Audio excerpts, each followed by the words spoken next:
আসসালামু আলাইকুম বন্ধুরা, সবাইকে আরো একটি নতুন ভিডিওতে শুভেচ্ছা, অভিনন্দন ও ভালোবাসা।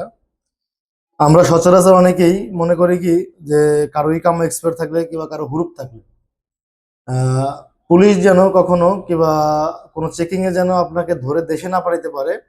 এই কারণে আমরা কি করি, একটা মামলা করি যে আপনার কোনো আত্মীয় স্বজন দিয়ে কিংবা যে লোকটার ইকামা এক্সপায়ার কিংবা হুরুপ, উনি ওনার কোনো পরিচিত লোক দিয়ে 5,000 হোক 10,000 রিয়াল হোক একটা মামলা করে। তো আগে এগুলা কি করতো, পুলিশটা কিন্তু এগুলো ধরে থানায় নিলে ফিঙ্গার দিলে ছেড়ে দিত। ইদানিং কালে যেটা হচ্ছে, বর্তমানে যেটা, সেটা হচ্ছে আপনার ইকাম এক্সপায়ারও গ্রুপ প্রাপ্ত হন আপনি, আপনার নামে যদি মামলাও থাকে আপনাকে কিন্তু ছাড়বে না।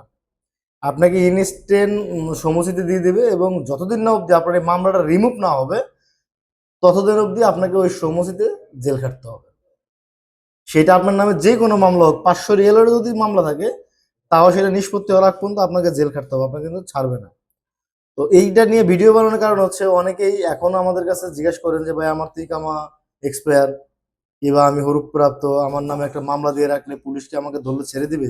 তো তাদের জন্য হচ্ছে ফ্রি এই তথ্যটা, যে না, আপনি মামলা থাকলেও আপনাকে আটকে, ধরেন আপনার নামে গাড়ি আছে, তাও আপনার এই সমস্ত থেকে সফর দিবে না যতক্ষণ অবধি আপনার গাড়িটা অন্য কারো নামে ট্রান্সফার না হবে, সেই হিসাবটা ক্লোজ না হবে, ততক্ষণ অবধি আপনাকে জেল খাটতে হবে। অতএব খামাখা মামলা রেখে বেশি দিন জেল খাটার দরকার নেই। আপনি হরুপ্রাপ্ত এক্সপায়ার হলে ধরলে পাঠাই দেবে, আর না ধরলে তো ফিসাবিল্লা, যে কদিন থাকতে পারেন আলহামদুলিল্লাহ। ভিডিওটি ভালো লাগলে অবশ্যই শেয়ার করবেন। আল্লাহ হাফেজ।